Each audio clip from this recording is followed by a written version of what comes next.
Halo saudara, dari Arlington, Virginia, saya Helmi Yohanes dan tim VOA kembali hadir dengan serangkaian berita Amerika Serikat dalam segmen Sapa Dunia. Pandemi virus corona dilaporkan berjangkit di kampus-kampus universitas di 50 negara bagian Amerika Serikat. Sementara periset di Universitas Arizona dilaporkan menemukan metode penelusuran baru yang bisa mencegah penularan sebelum terjadi. Kasus dan klaster COVID melanda kampus-kampus di setiap negara bagian Amerika. Universitas Alabama melaporkan lebih dari 1.200 mahasiswa terinfeksi, termasuk hampir 500 mahasiswa dites positif dalam 3 hari. Adanya kemungkinan universitas membatalkan kuliah tatap muka, dikhawatirkan para pemimpin lokal termasuk wali kota Tuscaloosa, karena Universitas Alabama punya dampak ekonomi $2 miliar bagi perekonomian setempat. Universitas Arizona juga menghadapi masalah yang sama. Tapi para peneliti di kampus itu menemukan cara memperlambat penyebaran COVID, yakni dengan menguji air limbah dan bertindak cepat setelah virus terdeteksi. Mereka mendeteksi jejak COVID dari air limbah di sebuah asrama, kemudian melakukan tes pada setiap mahasiswa di asrama itu, dan bisa mengidentifikasi dan mengisolasi 2 orang tanpa gejala hanya dalam 24 jam. Hingga Minggu pagi, kasus COVID yang terkonfirmasi di Amerika sudah mendekati 6 juta, dengan korban meninggal lebih dari 182.000 orang.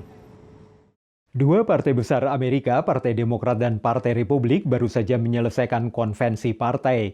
Donald Trump langsung melakukan kampanye di New Hampshire, sementara Joe Biden dijadwalkan memulai kunjungan kampanyenya setelah minggu pertama September. Pengamat menilai isu politik luar negeri kurang banyak diangkat karena bukan prioritas bagi sebagian calon pemilih. Partai Republik mengakhiri konvensi nasionalnya yang sebagian virtual, sepekan setelah Partai Demokrat melakukan konvensi serupa sepenuhnya virtual. Para pembicara lebih banyak fokus ke isu-isu domestik dan sekali-sekali menyinggung politik luar negeri, termasuk dalam pidato Menlu Mike Pompeo yang disampaikan dari Yerusalem. Also to remind the viewers that the Trump administration is not without accomplishments on the foreign policy arena. And so they really want to tout this accord between Israel and the United Arab Emirates as a real success story. And I think that's why he's decided to speak from Jerusalem. And of course, remind the Trump base that it was Donald Trump who actually moved the U.S. Embassy to Jerusalem after many American presidents called for it, but never did anything about it. Look, foreign policy is not a prominent concern in the 2020 election. It is rare for it to be a top 1, 2, or 3 considerations among voters, except during times of war.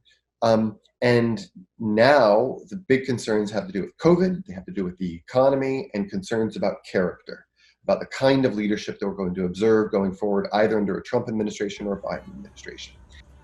Foreign policy is decidedly receded to the background of discussions at the RNC convention. It's also true that they did as well for the DNC. Tapi perbedaan antara kebijakan luar negeri kedua capres dipastikan ikut meramaikan debat capres yang akan berlangsung 2 kali antara Donald Trump dengan kandidat Presiden Partai Demokrat Joe Biden pada September dan Oktober. Demikian laporan tim VOA. Banyak wilayah di Amerika sudah membolehkan bioskop kembali beroperasi dengan sekitar 30 hingga 50% kapasitas penonton.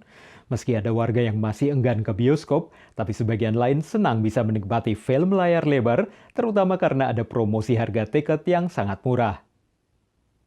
Di Chicago, negara bagian Illinois, warga senang bisa kembali menyaksikan film di gedung bioskop. I was so excited. I was like, oh my God, yes, let's go. I'm making my day of it, yeah. So like I said, I'm going to be here for a minute because I'm going to see 2 movies.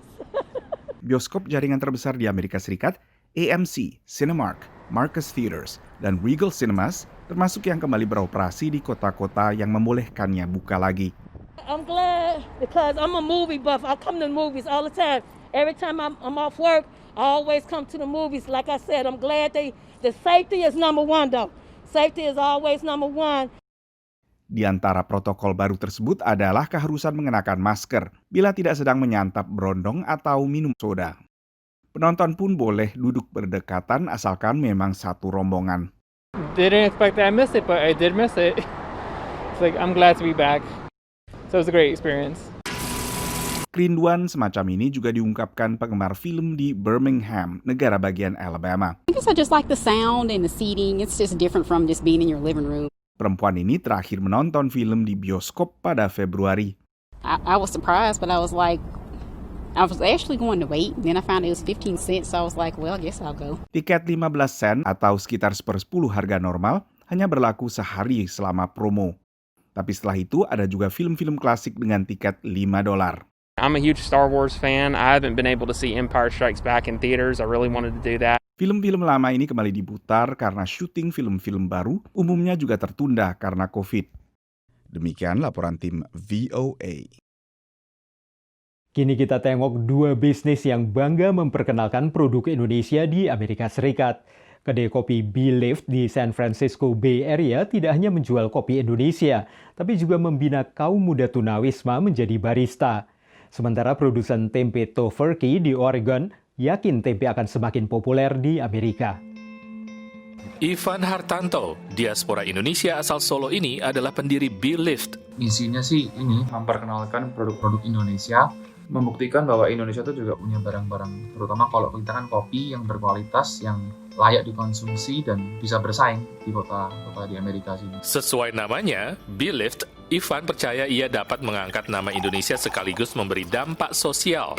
Belift bekerja sama dengan organisasi nirlaba di San Francisco mengajarkan para tunawisma muda menjadi barista sambil meningkatkan kesejahteraan petani kopi di Indonesia. On top of proud of being Indonesian, proud of Indonesian product kan juga ada tangible value yang kita berikan sebagai Indonesia ke. Bangga Buatan Indonesia memang menjadi tema acara Indonesia Festival yang diadakan Konsulat Jenderal RI San Francisco secara virtual pertengahan Agustus lalu. Acara ini memperkenalkan berbagai produk Indonesia dari 10 perusahaan di pantai barat Amerika seperti Belift dan perusahaan warga Amerika. And they couldn't believe that a bule like me was making tempe, and they said this is very good tempe. Seth mulai membuat tempe sejak 1984 dan mendirikan Tofurky di Hood River, Oregon. The Westerners, they need to have tempe burgers. They need to have tempe buffalo wings. They need to have products that speak to their culture. Seth yakin tempe akan semakin populer di Amerika. I hope that by this event, the Indonesian products will blossom further in the U.S. and become an inspiration for all to love Indonesia even more. Dari Washington DC, Zulfian Bakar, Nia Iman Santoso, VOA. Saudara, kami akan kembali dengan Sapa Dunia Senin depan. Terima kasih atas perhatian Anda. Dari Arlington, Virginia, saya Helmi Yohanes dan tim VOA.